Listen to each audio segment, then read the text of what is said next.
زبان خاموش رہو جو جوش و جذبے ساتھ نعرہ تکبیر، نعرہ رسالت، نعرہ تحقیق، نعرہ حیدری۔ دنیا کی وہ عظیم ہستی ہیں کہ اس وقت پوری دنیا میں کہیں بھی اتنی بڑی محفل میلاد منعقد نہیں ہوتی جتنی بڑی محفل میلاد الحمدللہ یہاں پر منعقد ہوتی ہے۔ ہمارے مسجد کریم کے فقیر دنیا کے کونے کونے میں پائے جاتے ہیں۔ افریقہ میں سائیں کے فقیر موجود ہیں، فقیر سے رابطہ رہتا ہے۔ یورپ میں سائیں کے فقیر موجود ہیں، فقیر ان سے بھی رابطے میں رہتا ہے۔ لندن اور برطانیہ میں ایک بہت بڑی تعداد سائیں کے فقیروں کی موجود ہے، فقیر کو ان کے نام بھی آتے ہیں، ٹیلی فون نمبر بھی ہیں، ان سے رابطہ بھی رہتا ہے۔ کینیڈا میں بے تحاشا فقیر موجود ہیں، فقیر کا ان کے ساتھ بھی رابطہ رہتا ہے۔ اور ادھر مشرقی ممالک میں چلے جائیں تو انڈیا تک میں سائیں بادشاہ کے فقیر موجود ہیں، فقیر کا ان کے ساتھ بھی رابطہ رہتا ہے۔ یہ اپنا رابطہ اس لیے بتا رہا ہوں تاکہ کوئی یہ نہ سمجھے کہ میں زبانی بات کی جا رہی ہے، دراصل پتہ نہیں یہ لوگ وہاں پر ہیں بھی، یعنی میرے پاس ان کے ٹیلی فون بھی ہیں، نام بھی ہیں، رابطے بھی ہیں، ٹیلی فون آتا بھی ہے، ٹیلی فون جاتا ہے۔ پاکستان کے اندر کونے کونے میں کراچی سائیں بادشاہ کے مریدوں سے بھری پڑی، سندھ کے اندرون میں یہ منظر آپ دیکھ رہے ہیں۔ پنجاب سے ہم فقیر بھی حاضر ہیں اور بہت ساری جماعت ہر سال وہاں سے حاضری دیتی ہے۔ مری کے اندر فقیر موجود ہیں، ایوبیہ میں فقیر موجود ہیں، کشمیر میں فقیر موجود ہیں، راولپنڈی میں فقیر موجود ہیں۔ سارے شہر گننے میں آئے تو گننا مشکل ہو جائے گا، اس میں کسی قسم کا ہمیں کوئی شک نہیں کہ سائیں بادشاہ کے فقیر دنیا کے کونے کونے میں موجود ہیں۔ اس دفعہ جیسا کہ مجھ سے پہلے حضرت علامہ عبداللہ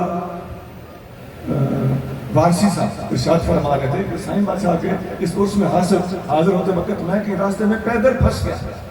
فقیر بھی ابھی آتے ہوئے کسی جگہ پہ ایک رش کا شکار ہو گیا۔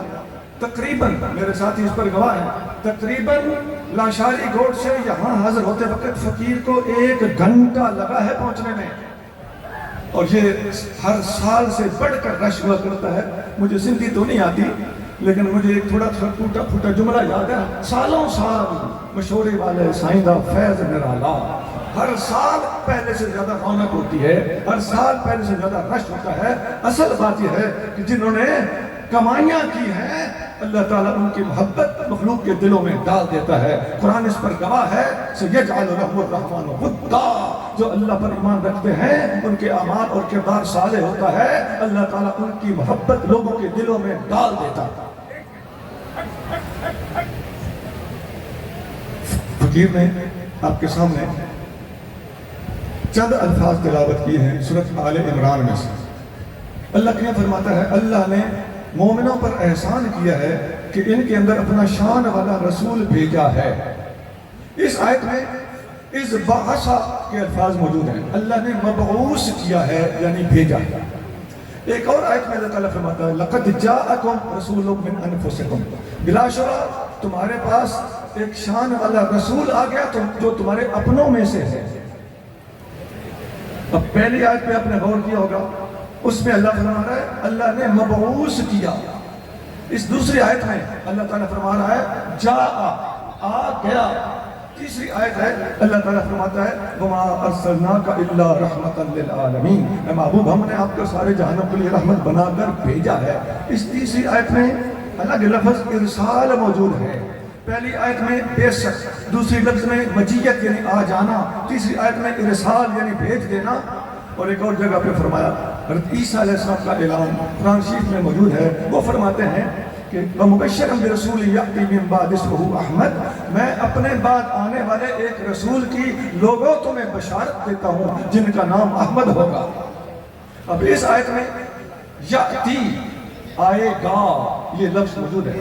اب ان سارے لفظوں پہ غور کیجئے، بعثت ہوگی، ارسال ہوگا، مجیت ہوگی، اتیان ہوگا، ان سارے کے سارے لفظوں کا مفہوم اور معنی ایک ہی ہے۔ سارے لفظ بتاتے ہیں کہ محبوب کریم صلی اللہ علیہ وسلم پہلے سے موجود تھے، اب ارسال ہوا، آپ پہلے موجود تھے اب بعثت ہوئی، اب پہلے سے موجود تھے اب اتیان ہوا، اب پہلے سے موجود تھے اب بھی نبی کریم صلی اللہ علیہ وسلم کے حق میں اللہ تعالیٰ جل شانہ نے مجیت کا لفظ استعمال کیا، آ جائے گا یا آ چکا ہے۔ یہ سارے لفظ بتا رہے ہیں محبوب کریم صلی اللہ علیہ وسلم کا وجود پہلے سے تھا، ظہور اب ہوا ہے۔ اب یہ باتیں تو میں نے آیتوں سے سنائی، اگر قرآن کی وضاحت حدیث کر دے تو بات اپنی انتہا کو اور پائے ثبوت کو پہنچ جاتی ہے۔ ترمذی شریف میں حدیث ہے، نبی کریم رؤوف رحیم صلی اللہ علیہ وسلم سے پوچھا گیا، یا رسول اللہ متى وجبت لک النبوۃ، اے اللہ کے محبوب آپ کی نبوت کب لازم ہوئی تھی، کب واجب ہوئی تھی، آپ نبی کب بنے تھے؟ آقا علیہ السلام صلی اللہ علیہ وسلم، آنا کنت نبیا وآدم بین الروح والجسد، میں اس وقت بھی نبی تھا جب حضرت آدم علیہ السلام کے جسم مبارک میں ابھی روح نہیں ڈالی گئی تھی۔ اب ساری آیتیں اگر آپ کے ذہن میں ہیں تو ان کے ساتھ اس حدیث کو چسپاں کریں اور آخر میں لگا دیں، بات کلیئر ہو جاتی ہے کہ نبی کریم صلی اللہ علیہ وسلم دنیا میں آنے سے پہلے صرف موجود ہی نہیں تھے بلکہ آپ کو باقاعدہ نبوت عطا ہو چکی تھی۔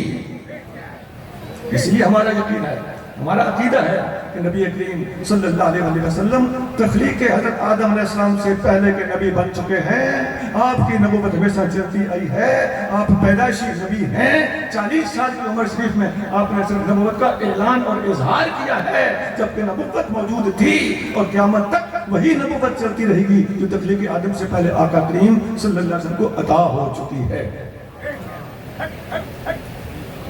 ایک آیت میں اللہ تعالیٰ سورۃ احزاب کے اندر ارشاد فرماتا ہے، وَإِذْ أَخَذْنَا مِيثَاقَ النَّبِيِّينَ، اللہ فرماتا ہے جب ہم نے نبیوں سے وعدہ لیا تھا۔ ایک وعدہ سورۃ آل عمران میں ہے، وہ اور وعدہ ہے، وَإِذْ أَخَذَ اللَّهُ مِيثَاقَ النَّبِيِّينَ، اور ایک آیت ہے وَإِذْ أَخَذْنَا مِنَ النَّبِيِّينَ مِيثَاقَهُمْ، ہم نے نبیوں سے ان کا وعدہ لیا، یہ اور وعدہ ہے۔ اس وعدے کے اندر صرف 5 نبیوں سے وعدہ لیا گیا ہے۔ وہ 5 نبی کون ہیں؟ اللہ فرماتا ہے وَمِنْكَ، اے محبوب سب سے پہلے آپ سے وعدہ لیا، وَمِن نُوحٍ وَإِبْرَاهِيمَ وَمُوسَىٰ وَعِيسَىٰ ابْنِ مَرْيَمَ، اے محبوب وہ وعدہ آپ سے لیا، حضرت نوح سے لیا، حضرت ابراہیم سے لیا، حضرت موسیٰ سے لیا، حضرت عیسیٰ علیہ السلام۔ ان 5 ہستیوں سے ہم نے ایک الگ وعدہ لیا تھا۔ سارے نبیوں سے وعدہ لیا گیا محبوب کریم صلی اللہ علیہ وسلم کے تشریف لانے کے بارے میں، اور اس وعدے میں تو خود آقا موجود ہے، آقا سے بھی وعدہ لیا جا رہا ہے۔ یہاں اس کی تفسیر میں آقا علیہ السلام خود ایک بات ارشاد فرماتے ہیں۔ ذہنوں میں ایک سوال اٹھتا تھا کہ نبی کریم صلی اللہ علیہ وسلم تو سب سے آخری نبی ہے، اس آیت میں آپ کا ذکر خیر، آپ کا اسم گرامی، آپ کا تذکرہ مبارک سب سے پہلے کیوں ہے؟ آپ کا ذکر حضرت نوح سے بھی پہلے ہے، اس کی کیا وجہ ہے؟ حدیث شریف ابن جریر میں موجود ہے، نبی کریم رؤوف رحیم صلی اللہ علیہ وسلم نے ارشاد فرمایا، بُدِئَ ابی بالخیر، میرا نام سب سے پہلے، میرا اسم گرامی سب سے اول، سارے نبیوں سے اوپر میرا ذکر اس لیے کیا گیا ہے کہ مجھے اللہ نے تمام نبیوں سے اونچا رتبہ عطا فرمایا۔ پھر فرمایا بُدِئَ ابی بالخیر، میرا نام سب سے پہلے اس لیے ہے کہ میں سب سے افضل نبی ہوں، وَكُنْتُ أَوَّلَهُمْ فِي الْخَلْقِ وَآخِرَهُمْ فِي الْبَعْثِ، اور میں پیدا کیے جانے کے لحاظ سے، مخلوق ہونے کے لحاظ سے سب نبیوں سے پہلے ہوں، وَآخِرَهُمْ فِي الْبَعْثِ، اور بھیجے جانے کے لحاظ سے میں تمام نبیوں کے بعد ہوں۔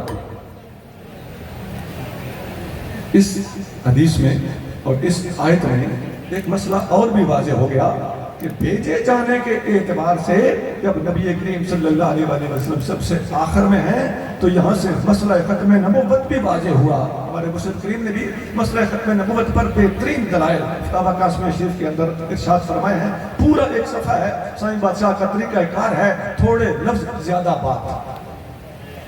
صرف ایک صفحے میں سائیں مسلم کریم بادشاہ نے موتی پرو کے رکھ دیے۔ یہ میں نے آپ کے سامنے صرف نبی کریم رؤوف رحیم صلی اللہ علیہ وسلم کی جلوہ افروزی کا مختصر سا پس منظر پیش کیا ہے۔ ایک بات اور کرتا ہوں، ہمارے آقا کریم صلی اللہ علیہ وسلم نے جو تعلیمات دی ہیں، عام طور پر ہمارے ہاں آج کل ملحدین کے رد کا دور ہے، ہم ان کا مقابلہ کرتے ہیں، ہمارا فرض بھی بنتا ہے کہ ان کا رد کریں۔ جیسا دور ہوتا ہے ویسے ہمیں دلائل اختیار کرنا پڑتے ہیں، جیسے کسی بھی باطل طبقے کا زور ہوتا ہے اس کے رد پر بھی زور ہمیں دینا پڑتا ہے۔ نبی کریم رؤوف الرحیم صلی اللہ علیہ وسلم کا جو سیرت و کردار اور شان اور مقام اور مرتبہ ہے اس کے اوپر بڑے دلائل ہیں، لیکن ایک بات عرض کرنا چاہتا ہوں، میں اپنے مشرف خانے پہ حاضر ہوں، یہاں زیادہ بولنے سے میں گریز کرتا ہوں تاکہ جلدی تھوڑی سی بات حاضری لگوا کے ختم کروں اور زیادہ بولنے کی جسارت نہ کر سکوں۔ کہنے کی بات اس وقت یہ ہے کہ ہمارے محبوب نبی کریم رؤوف الرحیم صلی اللہ علیہ وآلہ وسلم کا جو خطبہ حجۃ الوداع ہے یہ پوری دنیا کے لیے ایک لمحہ فکریہ ہے۔ نبی کریم صلی اللہ علیہ وسلم نے جو خطبہ حجۃ الوداع ارشاد فرمایا، تقریباً دنیا کی کوئی حدیث کی ایسی کتاب نہیں ہے جس کے اندر وہ خطبہ یا اس خطبے کا کوئی نہ کوئی حصہ موجود نہ ہو، ہر کتاب میں موجود ہے۔ اور اگر وہ خطبہ حجۃ الوداع اکٹھا کیا جائے، ساری حدیثیں یکجا کی جائیں تو واقعی بلا مبالغہ فقیر نے وہ اکٹھی کر بھی دی ہے، ایک بہت بڑی کتاب بن جاتی ہے صرف اس خطبہ طیبہ کے حوالے سے جو آقا علیہ السلام نے ارشاد فرمایا، اور مختلف صحابہ نے اس کے مختلف ٹکڑے، مختلف حصے اور مختلف مقامات منقول فرمائے۔ اچھا، اس خطبہ حجۃ الوداع کے بارے میں نے دیکھا، غور کیا، سرچ کیا، پورے کے پورے دین اسلام نبی کریم صلی اللہ علیہ وسلم کی ظاہری حیات طیبہ کے 23 سال کا خلاصہ اور نچوڑ اس ایک خطبے میں موجود ہے۔ اچھا، اس خطبے کے بارے میں نے ایک پادری سے پوچھا، پشاور میں مال روڈ کے اوپر ایک چرچ ہے، میں نوجوان تھا، جگہ جگہ پہنچ جاتا تھا، میں نے ایک پادری سے پوچھا، اس کے ساتھ میری گفتگو ہوئی، بحث چلی، اختلافی باتیں بھی، پھر عیسائی تھا وہ چلی، میں نے اس کو بڑے کھلے دل سے پوچھا، میں نے کہا آپ یہ بتا سکتے ہیں، پورے وثوق کے ساتھ بتائیے اور سوچ سمجھ کے بتائیے کہ ہمارے نبی کریم صلی اللہ علیہ وسلم کی کوئی بات آپ کو اچھی بھی لگی ہے؟ ایک دو سیکنڈ کے لیے وہ چپ ہوا، کہنے لگا خطبہ حجۃ الوداع کی مثال نہیں ہے، یہ وہ خطبہ ہے۔ عزیزو، اس خطبے کے بارے میں فقیر نے اپنے ایک دوست، پنجاب میں ایک پیر صاحب ہے کرنل الطاف محمود ہاشمی صاحب، ریٹائرڈ کرنل ہے، باپ دادا کے زمانے سے جدی پشتی گدی نشین ہے، پیر ہے، ماشاءاللہ بڑے صالح آدمی ہیں۔ میں نے ان سے پوچھا کہ کرنل صاحب میں نیٹ پہ نہیں بیٹھتا، ٹائم نہیں ہوتا اور مجھے اس سے اتنا وہ مس حاصل نہیں ہے، اتنا ان ٹچ نہیں ہوں، آپ مہربانی فرمائیں مجھے یہ سرچ کر کے بتائیں کہ یہ خطبہ، میں نے سنا ہے کہ اقوام متحدہ میں یہ خطبہ اقوام متحدہ کے چارٹر اور منشور میں شامل ہے، ذرا مجھے بتائیے کیا ایسا ہے، تاکہ میں کہیں تقریر کروں، کہیں بیان کروں تو ہم کوشش کرنے والے لوگ ہیں کہ ہمارا کوئی کہیں کوئی فیصلہ باز سے، کہیں کوئی جہلم سے، کہیں کوئی بدتمیز ہمارا مذاق نہ اڑائے۔ تو وہ کہنے لگے میں تھوڑی سی مہلت چاہتا ہوں، میں سرچ کر کے بتاتا ہوں۔ اب کچھ دیر کے بعد یا شاید ایک آدھ دن کے بعد مجھے ان کا فون آ گیا، کہنے لگا میں نے سرچ کیا ہے، واقعی نبی کریم رؤوف الرحیم صلی اللہ علیہ وسلم کا خطبہ شریف، خطبہ حجۃ الوداع اس وقت بھی اقوام متحدہ کے چارٹر کے اندر شامل ہے۔ عزیزو، اتنی عظیم ہستی، آج ان کا میلاد مقدس ہے، ایسی عظیم ہستی کہ دنیا کے اندر جلوہ افروز ہونے کے موقع پر مسلمان کیوں نہ خوشیاں منائیں، جن کی عظیم کردار، عظیم تعلیمات اور ساری تعلیمات تو ایک طرف، صرف ایک خطبہ کی مثال دنیا میں نہیں ملتی، اور اقوام متحدہ جیسے ادارے کے چارٹر کے اندر وہ خطاب شامل کر دیا گیا ہو، ایسی ہستی کو ماننے والوں کو بھی مبارک ہو، اور ایسی ہستی کی طرف دعوت دینا بھی ہمیں حق بنتا ہے۔ ایسی عظیم ہستی کے سامنے جب اقوام متحدہ جھکی پڑی ہے تو پھر اگر ہم ٹرمپ کو بھی کہیں نا کہ ایسی ہستی کو مان جاؤ تو یہ ہمارا مطالبہ اور دعویٰ بے جا اور محض مبالغہ آرائی پر مبنی نہیں ہوگا۔ اگر ہم اتنی عظیم ہستی کے بارے میں مودی کو کہیں کہ اس ہستی کو مان جاؤ، یہ ہمارا دعویٰ بھی مبالغے پر مبنی نہیں ہوگا۔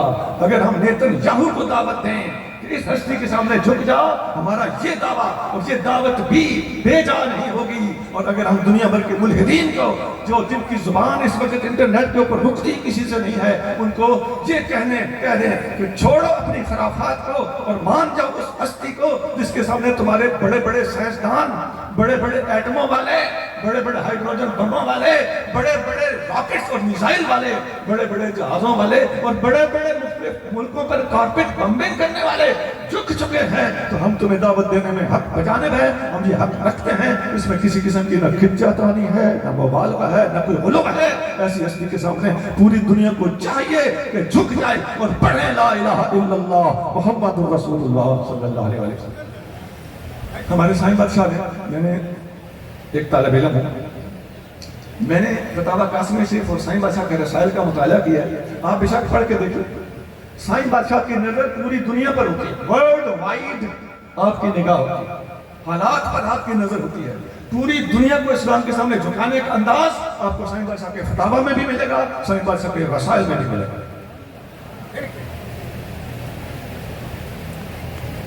میں نے مختصر سے وقت میں مختصر سی معلومات پیش کی ہیں، مرشد کریم کے ہوتے ہوئے یہ گفتگو کا ایک انداز ہوتا ہے، اختیار کرنا پڑتا ہے۔ اللہ کے ہمیں ادب کی توفیق عطا فرمائے۔ سبحان ربک رب العزت عما یصفون وسلام علی المرسلین والحمد للہ رب العالمین۔